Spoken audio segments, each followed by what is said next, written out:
8 years salary for a house? Oh my god, welcome to Australia's wealth trap, guys. That's right, guys, it takes 8 years of your life gone just to qualify for your first home purchase in Australia. That's right, guys, it now takes 8 years of your full-time income to afford an average Australian home. And in Sydney, my local backyard, it's over 10 years. And that's before tax, before stamp duty, before you even bought your curtains.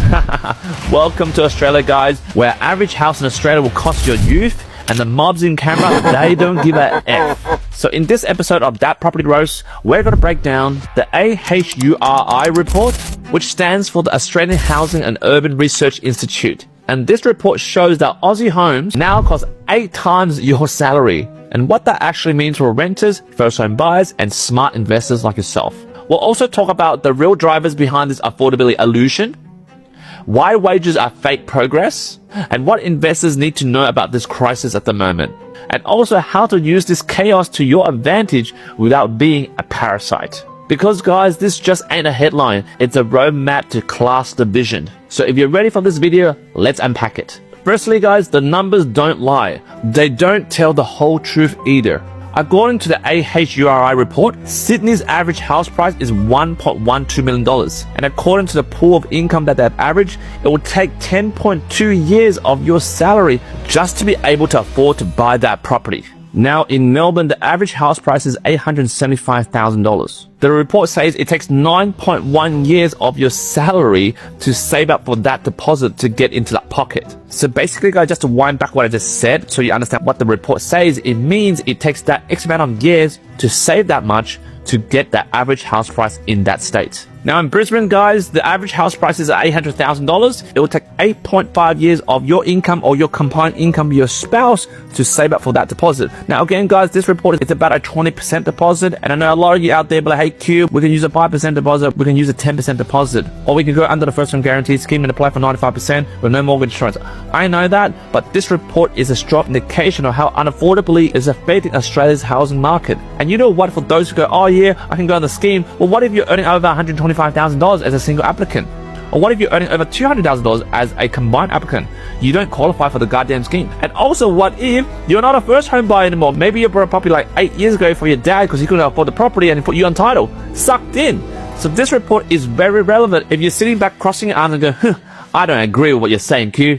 Anyway, back to the report. And according to the report, in terms of national average, it's about $785,000 to buy a home.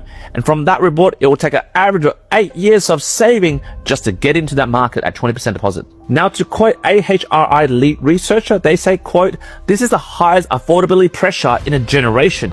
End quote. Now, of course, to counter this, to offer a balanced view, the Real Estate Institute of Australia says, quote, it's still possible with discipline and dual incomes, end quote. And guys, this is my take. Like, yeah, right, Real Estate Institute of Australia, like it's technically possible to swim from Bondi to New Zealand, right? But it doesn't mean you need to. But how many people can do that? Maybe 1%? What about the 98% of the people out there? Like, what I'm trying to say to you guys is the average Aussie now needs a decade of gross income just to show up to the property party. And even then, guys, there's no beer left. It's done. And you know what I'm talking about. Secondly, guys, wages are up, but property is still winning the race by a mile.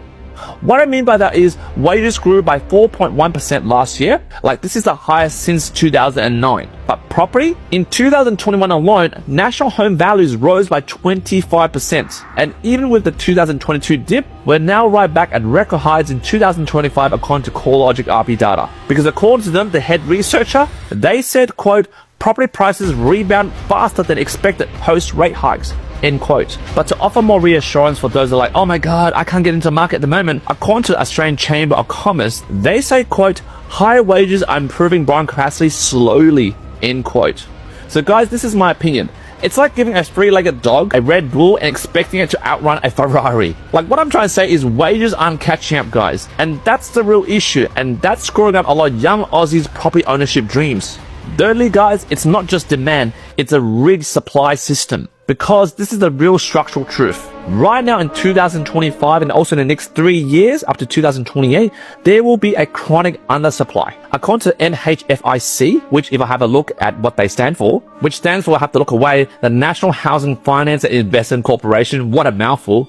They say we're 100,000 homes short over the next 5 years. And on top of that, we have the planning bottlenecks. Like, for example, it takes up to 5 to 7 years to get a medium density property approved in Sydney at the moment. And in terms of demographic, guys, smaller households, aging population, more renters, what does that equal? That's a formula for higher demand, guys. And to support my view, to quote the Urban Task Force Australia, they say, quote, red tape and NIMBYism, which is not in my backyard, mate, have strangled supply, end quote. But then to counter that, Housing Industry Association says, quote, the market is adjusting.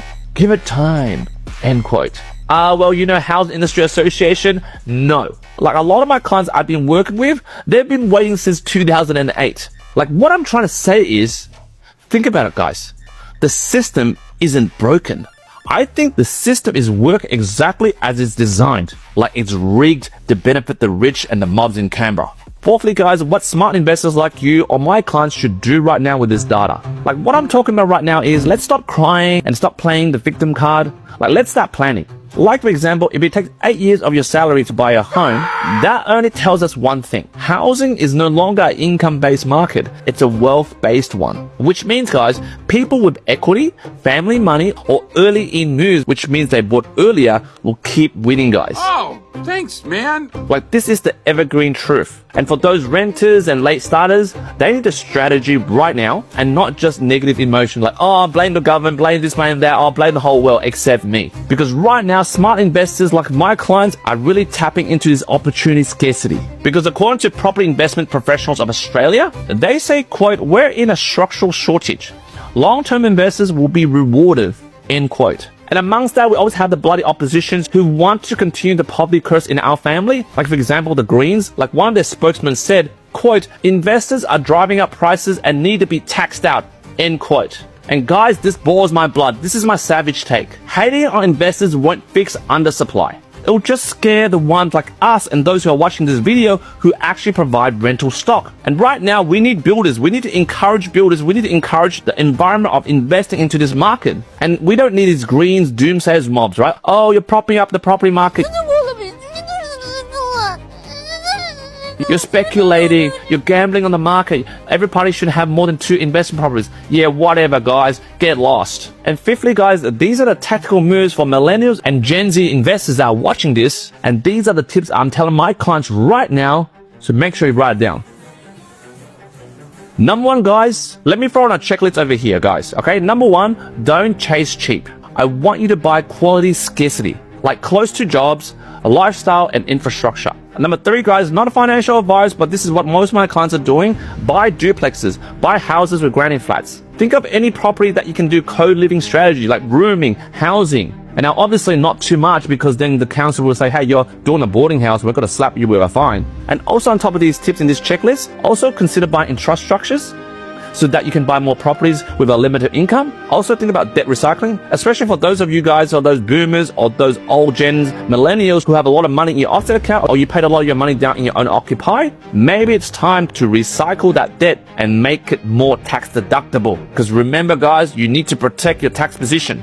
Don't rely on the ATO to protect that for you, because they don't give a crap. And lastly, guys, in terms of this list of checklist of tips, if you have super, again, not financial advice, maybe you should explore buying under a SMSF, a self-managed super fund. Because right now, in terms of all these strategies that I mentioned, none of them is about flipping properties. It's about buying, accumulating, and holding. Like, what I'm trying to say is, I want you to build a moat around you while the rest of the country is stuck in a ditch. And if you watch this far, guys, kudos to you, because right now here comes the property roast. The mobs in Canberra, they'll tell you, oh, we're tackling affordability. But they're also giving permanent residency to thousands of migrants that are coming to our shores, which are right now increasing the demand with limited supply. And don't get me started on the media. Every day they're selling tank one day, and the next day, boom, headlines. Oh, I read an article, like some buyer's agent bought 18 properties. Like, what?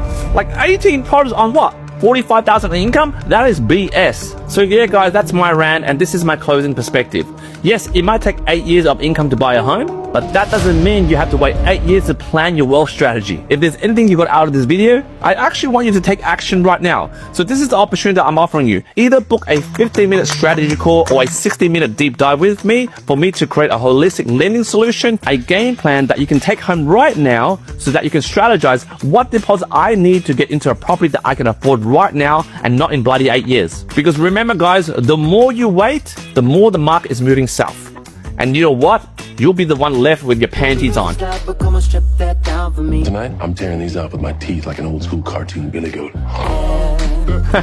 Anyway guys, if you're not ready, just hit the like button on this video, hit the follow button and smash the share button. Share this to your mate because knowledge is power. And remember, this channel, we want you to end the generational poverty curse in your family and grow generational wealth. And until next time guys, thank you for watching another episode of That Property Roast, and I'll see you in the next few days.